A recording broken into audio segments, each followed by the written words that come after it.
కనకదుర్గ జ్యోతిష్యాలయం విద్య, ఉద్యోగం, ప్రేమ, పెళ్లి, సంతానం, విదేశీ ప్రయాణం, వ్యవసాయం, వ్యాపారం, ఆరోగ్య సమస్యలు, ఆర్థిక సమస్యలు, రావలసిన డబ్బులు రాకపోవడం, ఇళ్ల స్థలాలు అమ్ముడుపోకపోవడం, ఎటువంటి సమస్యకైనా 3 రోజుల్లోనే పరిష్కారం చూపబడను. చెడు ప్రయోగాల నివారణ చేయబడను. స్త్రీ పురుష వశీకరణ 100% guarantee. Guruji Vishnudatta. Cell number 6360724411.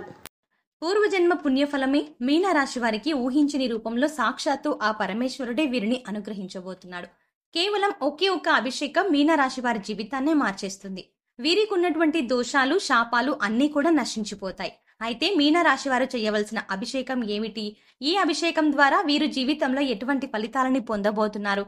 అలాగే వీరి జీవితంలో ఆశించిన ఫలితాలని పొందడానికి చేయవలసిన దేవతారాధనతో పాటుగా పాటించవలసిన పరిహారాల గురించి ఈ వీడియోలో వివరంగా తెలుసుకుందాం. కానీ అంతకంటే ముందుగా మీరు కనుక మన ఛానల్ని సబ్స్క్రైబ్ చేసుకోకపోతే వెంటనే సబ్స్క్రైబ్ చేసుకొని పక్కనే ఉన్న బెల్ ఐకాన్ నొక్కి ఆల్ సెలెక్ట్ చేసుకుంటే మేము ఇలాంటి వీడియోస్ అప్లోడ్ చేయగానే ముందుగా మీకు నోటిఫికేషన్ వస్తుంది. ఈ రాశి వారిని సాక్షాత్తు ఆ పరమేశ్వరుడే రక్షించబోతున్నాడు. ఈ రాశి వారు ఎవరైతే జీవితంలో అనేక సమస్యలతో ఇబ్బందులు పడుతూ ఉన్నారో, అలాగే కొన్ని శాపాల కారణంగా బాధలు అనుభవిస్తూ జీవితాన్ని భారంగా గడుపుతూ ఉన్నారో, అటువంటి వారికి ఊహించని రూపంలో వారి సమస్యలకు పరిష్కారం లభించబోతోంది. ఈ రాశి వారు కేవలం ఒకే ఒక్క అభిషేకంతో వీరి జీవితంలో ఉన్నటువంటి కష్టాలు, బాధల నుండి విముక్తి పొందవచ్చు. అయితే వీరు చేయవలసిన అభిషేకం ఏమిటి, అలాగే ఈ అభిషేకాన్ని వీరు ఎలా నిర్వహించాలి అనేటువంటి విషయాల గురించి తెలుసుకుందాం. ఈ రాశి వారు చాలా మొండితనం కలిగి ఉంటారు. అలాగే వీరు దూకుడు స్వభావం కలిగి ఉంటారు. అంతేకాకుండా వీరికి కోపం ఎక్కువగా ఉంటుంది. అలాగే ఎవరూ సాధించని పనులను కూడా వీరు సులభంగా సాధించడం వల్ల వీరికి గర్వం అనేది ఎక్కువగా ఉంటుంది. అంతేకాకుండా వీరు ఎంతో ధైర్యంగా ఉంటారు. అలాగే వీరు కుటుంబం పట్ల, జీవిత భాగస్వామి పట్ల ప్రేమను కలిగి ఉంటారు. అయితే వైవాహిక జీవితంలో చిన్న చిన్న విషయాల్లో ఇబ్బందులు ఎదుర్కొంటారు. వీరు కుటుంబ సభ్యుల యొక్క అవసరాలు తీర్చడానికి నిరంతరం కృషి చేస్తూ ఉంటారు. అలాగే చాలా విషయాల్లో వీళ్ళు మొక్కుసూటిగా ఉంటారు. మనసులో ఏమనిపిస్తే అది ధైర్యంగా, నిర్భయంగా చెప్పేస్తారు. అలాగే వీరికి నాయకత్వం వహించడం అంటే చాలా ఇష్టం. రాజకీయం, సాంకేతిక విద్య వంటి వాటిపై ఆసక్తిని చూపుతారు.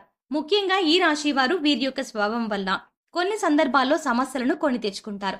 అలాగే ఈ రాశి వారికి ఉన్నటువంటి దోషాల కారణంగా కూడా వీరు అనేక ఇబ్బందులను ఎదుర్కొంటారు. ముఖ్యంగా వీరికి పూర్వజన్మ దోషాలు, పితృదోషాలు వంటివి ఉంటాయి. వీటితో పాటుగా ఈ రాశి వారు దీర్ఘకాలిక అనారోగ్య సమస్యల వల్ల ఎక్కువగా ఇబ్బంది పడతారు.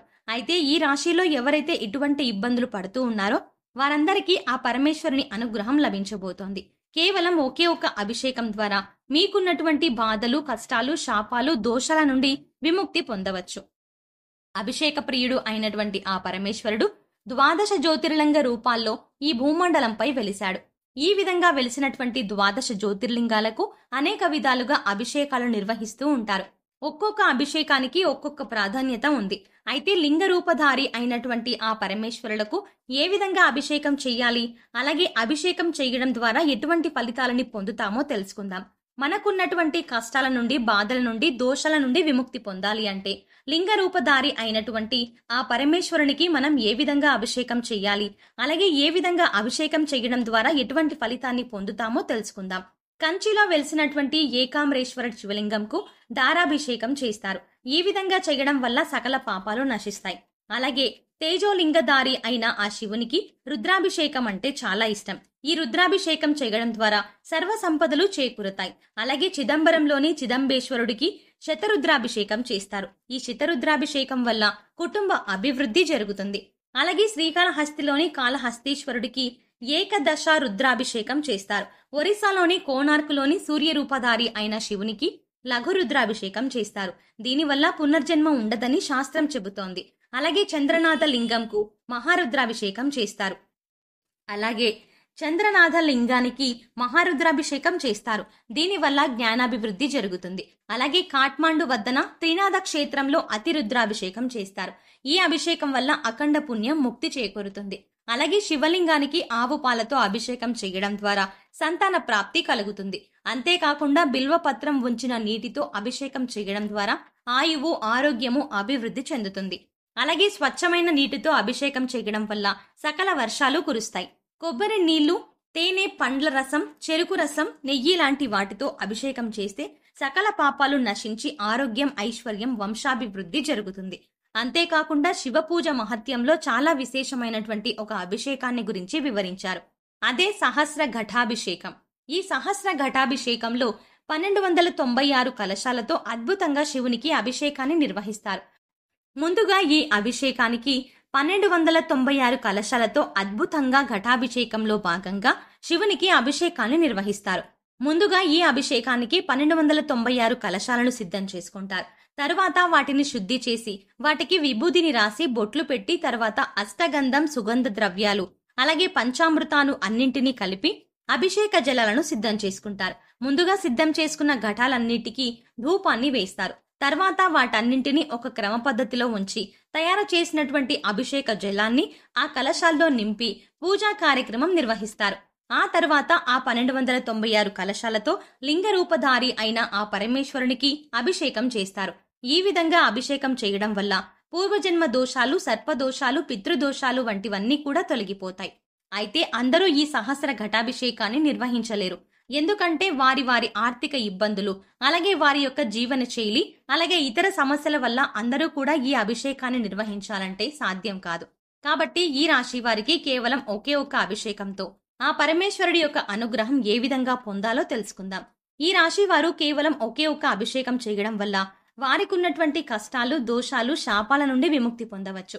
అలాగే ఈ రాశి వారికి ఈ అభిషేకం చేయడం చాలా సులభం. ఎందుకంటే ఈ అభిషేకానికి అధికంగా ధనాన్ని ఖర్చు చేయాలి అవసరం లేదు. కేవలం మీ యొక్క భక్తి శ్రద్ధలు మాత్రమే ఈ అభిషేకానికి అవసరం. కాబట్టి ఇటువంటి అభిషేకాన్ని చేయడం ద్వారా మీ జీవితంలో మార్పుని పొందవచ్చు.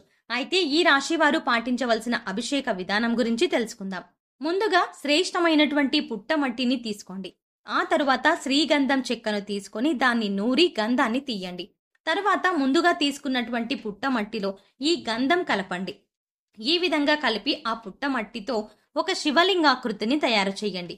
ఈ విధంగా తయారు చేసినటువంటి శివలింగానికి చందనం, సుగంధ ద్రవ్యాలు, కస్తూరి, అలాగే గంగాజలం, పంచామృతాలతో మీకు వీలైనటువంటి వాటితో 20 రోజుల పాటు అభిషేకాన్ని ప్రతిరోజు నిర్వహించండి. అలాగే శివలింగం దగ్గర ప్రతిరోజు బిల్వదళాన్ని ఉంచండి. ఈ విధంగా 20 రోజుల పాటు అభిషేకం చేయడం ద్వారా ఈ రాశి వారి జీవితమే మారిపోతుంది. వీరికి ఉన్నటువంటి శాపాలు, దోషాలు అన్నీ కూడా తొలగిపోతాయి.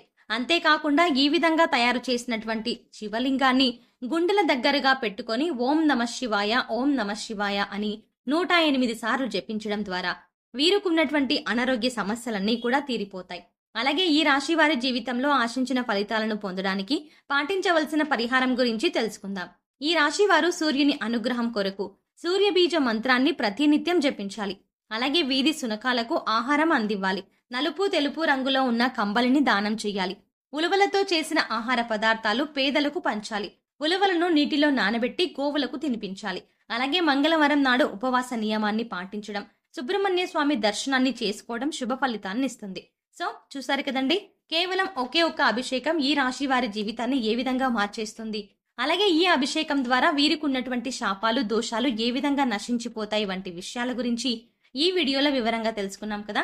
ఈ వీడియో మీకు నచ్చినట్టయితే లైక్ చేయండి. మీ ఫ్రెండ్స్ అండ్ ఫ్యామిలీ మెంబర్స్ లో ఎవరైనా మీనరాశి వారు ఉంటే వారికి ఈ వీడియోని షేర్ చేసుకోవడం మర్చిపోకండి. ఇప్పటి వరకు మీరు గనక మన ఛానల్ ఇంకా సబ్స్క్రైబ్ చేసుకోకపోతే వెంటనే సబ్స్క్రైబ్ చేసుకుని పక్కనే ఉన్న బెల్ ఐకాన్ నొక్కి ఆల్ సెలెక్ట్ చేసుకుంటే మేము ఇలాంటి వీడియోస్ అప్లోడ్ చేయగానే ముందుగా మీకు నోటిఫికేషన్ వస్తుంది. మరో చక్కటి వీడియోతో మళ్ళీ కలుద్దామండి.